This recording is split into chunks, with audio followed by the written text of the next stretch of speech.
Hello नमस्कार साथी दोस्तों, आज अपने करेंगे इस वीडियो में सूक्ष्म जीवों से फैलने वाले रोग। अपना चैप्टर चल रहा था, इससे पहले अपने जीवाणुजनित रोग कौन कौन से थे, विषाणुजनित रोग कौन कौन से थे, ये जाने थे। और आज इसमें करेंगे अपने प्रोटोजोआ जनित रोग कौन कौन से हैं जो कि संक्रामक रोग के अंतर्गत आते हैं, इसके बारे में जानेंगे। तो चलिए स्टार्ट करते हैं आज का वीडियो। चलिए इसमें देखिएगा कौन कौन से रोग हैं और इसमें कौन कौन से महत्वपूर्ण प्रश्न आपके एग्जाम की दृष्टि से बनते हैं।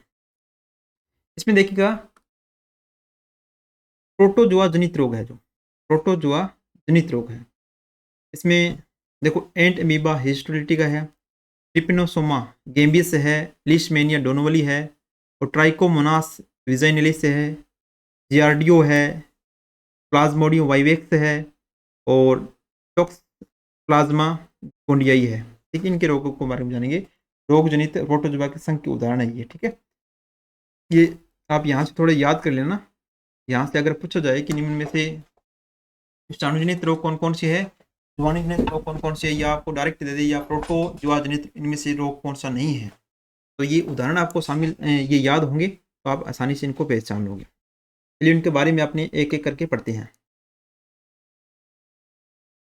इसमें देखिएगा पहला है अमीबता या एमबीबीएस बोलते हैं इसको। ठीक है, इसका जो रोग वाहक देखो क्या होता है। एमबीबीएस रोग को एमबीबीएस पेचिस रोग कहते हैं, एमबीबी पेचिस रोग कहते हैं। और इस रोग का वाहक कौन होता है? एंट अमीबा हिस्टोलिटिका का एक वाहक है, नामक प्रोटोजोआ द्वारा उत्पन्न होता है। इस रोग के लक्षण देखो क्या होता है।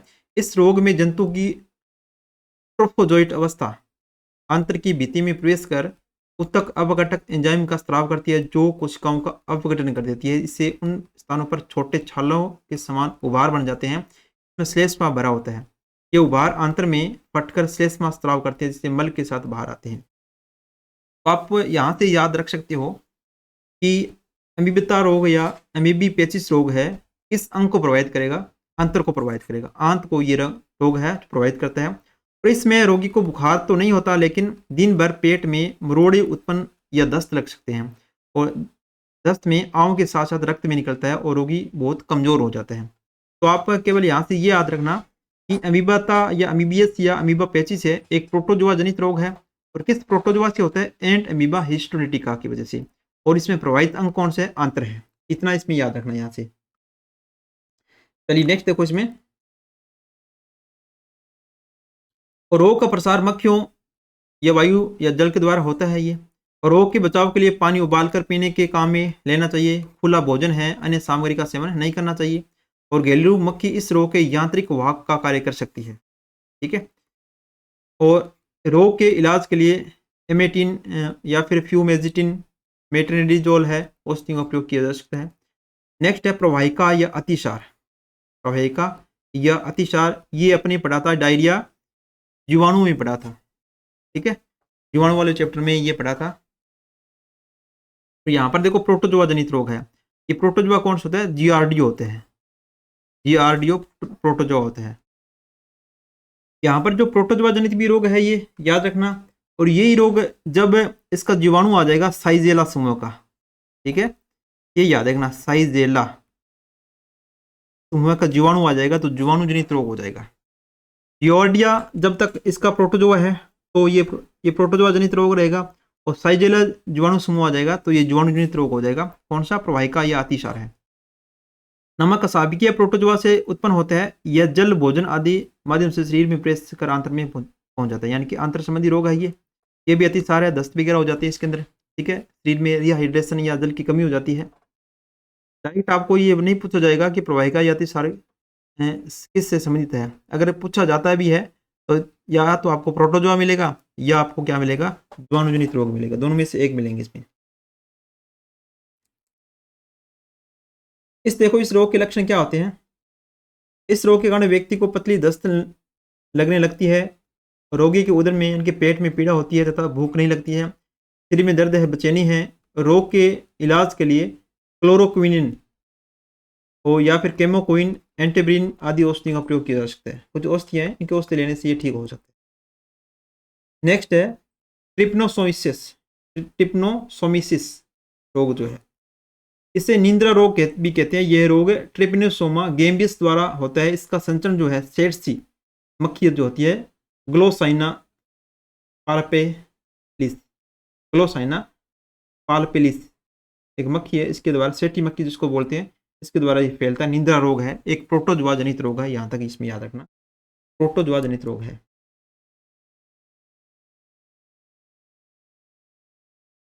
चलिए नेक्स्ट देखो इसमें,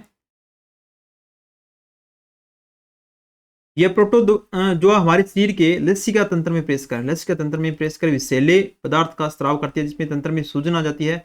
लसिका से ट्रिपनोसोमा मस्तिष्क और मस्तिष्क मेरुद्र में भी प्रवेश कर मस्तिष्क को भी क्षति पहुंचाती है। तो निंद्रा रोग है, यानी कि जब मस्तिष्क को प्रभावित करेगी तो इसमें व्यक्ति को क्या आ जाएगी, सबसे ज़्यादा नींद आएगी, ज़्यादा से ज़्यादा नींद आएगी। तो ये मस्तिष्क संबंधी भी रोग का याद रखना निंद्रा रोग है, ठीक है। इनके स्लीपिंग सिकनेस रोग बोलते हैं ट्रिपनोसोमिस रोग को। इस रोग के लक्षण देखो, रोग के कारण व्यक्ति को निंद्रावस्था में बना रहता है। और रोग के उपचार के लिए प्रामाकोविन है या फिर पिरोमाइसिन का प्रयोग, कुछ औषधि है, इनका इस्तेमाल किया जा सकता है। अब देखो मलेरिया रोग सबसे ज़्यादा और सबसे अधिक बार पूछा गया मलेरिया रोग है, एक प्रोटोजोआ जनित रोग है, याद रखना। यह प्लाज्मोडियम नामक प्रोटोजोआ की विभिन्न जातियों के द्वारा उत्पन्न होता है। किसकी वजह से होता है, प्लाज्मोडियम की वजह से होता है। और प्लाज्मोडियम वाइवेक्स, प्लाज्मोडियम फेल्सफेरम है, प्लाज्मोडियम मलेरियाई या प्लाज्मोडियम ओवेल, ये इसके प्रकार है। ये सामान्य सबसे सामान्य जाति की कौन से होते हैं, प्लाज्मोडियम वाइवेक्स होती है, जो हर जगह मिल जाती है ये। और रोग का प्रसार मादा एनाफिलीज मच्छर के काटने से फैलता है, याद रखना, मादा एनाफिलीज मच्छर के काटने से फैलता है। और इससे संबंधित एक रोग है अपने पढ़ते हैं, डेंगू रोग है, जो कि वायरस जनित रोग है। वो किससे फैलता है, वो एडिस मच्छर से, ठीक है। ये थोड़ा सा तुलनात्मक रूप से इस प्रकार लिख लिया करो साथ साथ में यहाँ पर। एडिस मच्छर है से फैलता, डेंगू है एक वायरस जनित रोग है, और मलेरिया रोग है एक प्लाज्मोडियम नामक प्रोटोजोआ से फैलता है, और एनाफिलीज मच्छर के काटने से फैलता है। और ये 4 प्रकार का होता है, प्लाज्मोडियम वाइवेक्स है, प्लाज्मोडियम फेल्सफेरम है, और प्लाज्मोडियम मलेरियाई। सबसे अगर खतरनाक पूछा जाए इनमें से कौन सा होता है, प्लाज्मोडियम फेल्सफेरम सबसे ज़्यादा खतरनाक है। और भारत में सामान्य तौर पर कौन सा पाया जाता है, प्लाज्मोडियम मलेरियाई, ये भारत में पाया जाता है, याद रखें, ठीक है। सामान्य तौर पर इस प्रकार के प्रश्न बन सकते हैं।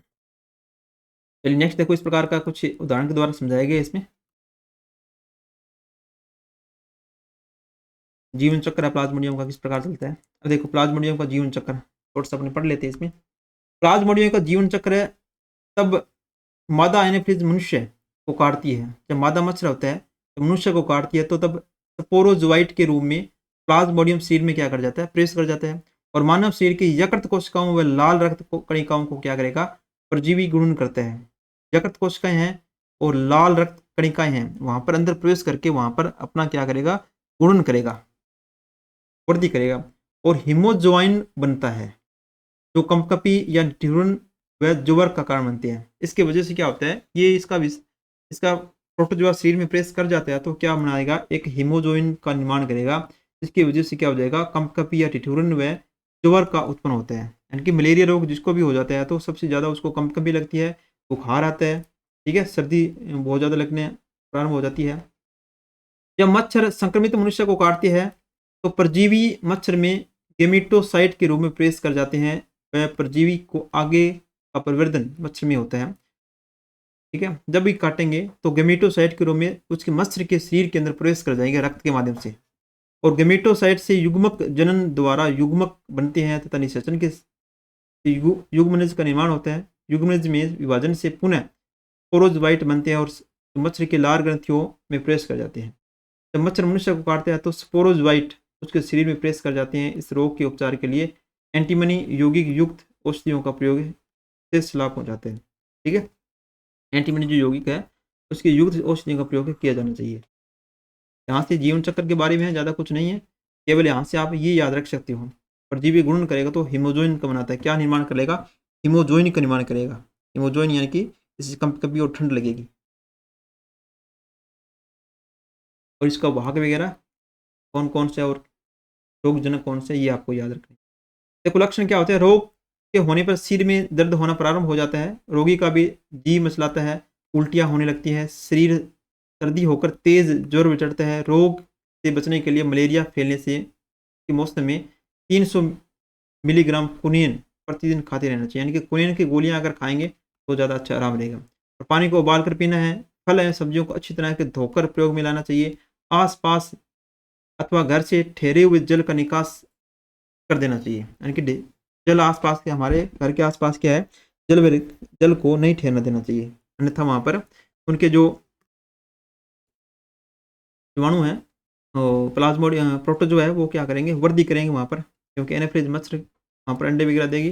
तो इस प्रकार के वजह से क्या हो जाएगा, ये रोग ज़्यादा फैलेगा। और मच्छरों के फैलने से रोकना है, उन्हें नष्ट करने के लिए DDT का छिड़काव है, गेमेक्सिन है, मिट्टी के तेल का छिड़काव आसपास के पानी, ठहरे हुए पानी पर किया जाना चाहिए। नेक्स्ट है देखो लीजमेनिसिस।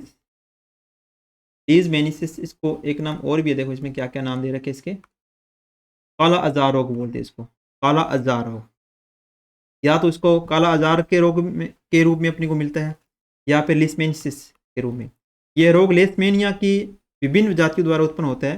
लिस्मेनिया कसाबिय परजीवी है जो कैसरुकी के रुधिर में पाया जाता है, और काला अजार जो लेशमेनिया डोनवली द्वारा उत्पन्न होता है। लेशमेनिया डोनवली नामक प्रोटोजोआ द्वारा उत्पन्न होता है। कौन सा, काला अजार रोग, याद रखना, स्पेनिसिस या स्पेनिया काला अजार जिसको बोला जाता है।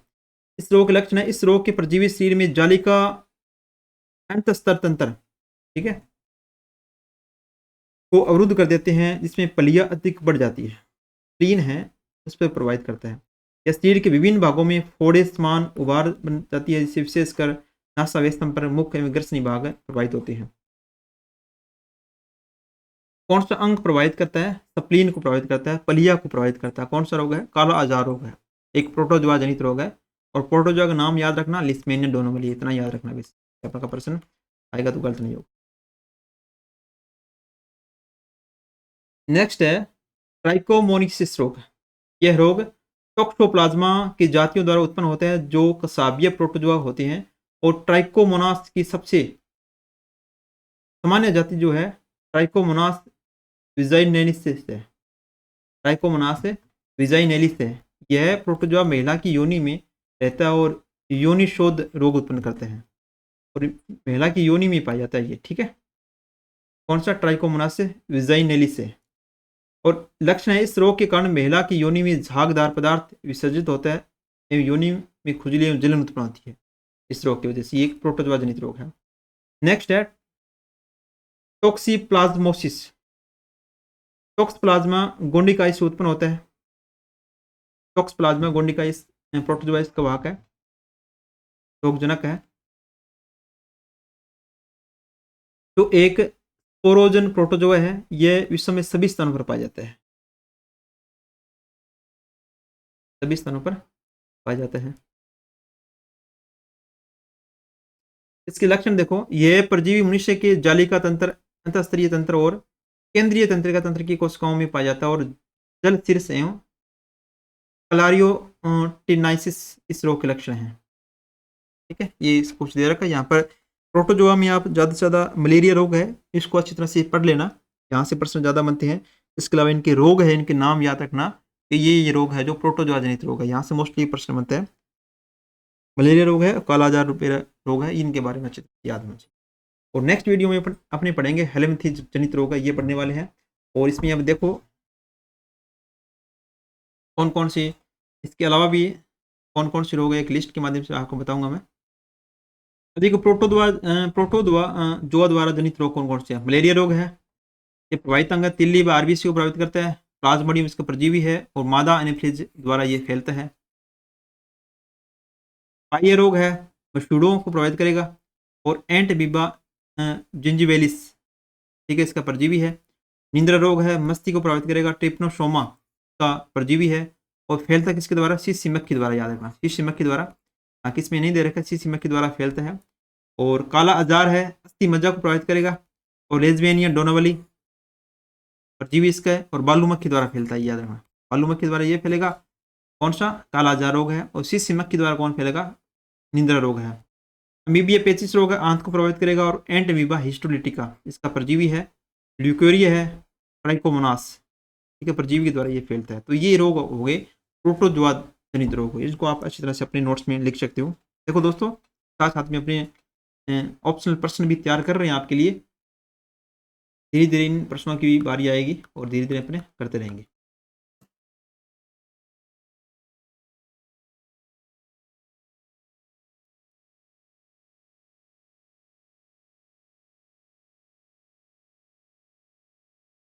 प्रकार के ऑप्शन प्रश्न है आपके लिए तैयार कर रहे हैं धीरे धीरे, जितने भी है, और इनकी भी धीरे धीरे आपको हफ्ते में 1-2 वीडियो मिलेगी, जितने भी साथ साथ में जो चैप्टर हो रहे हैं।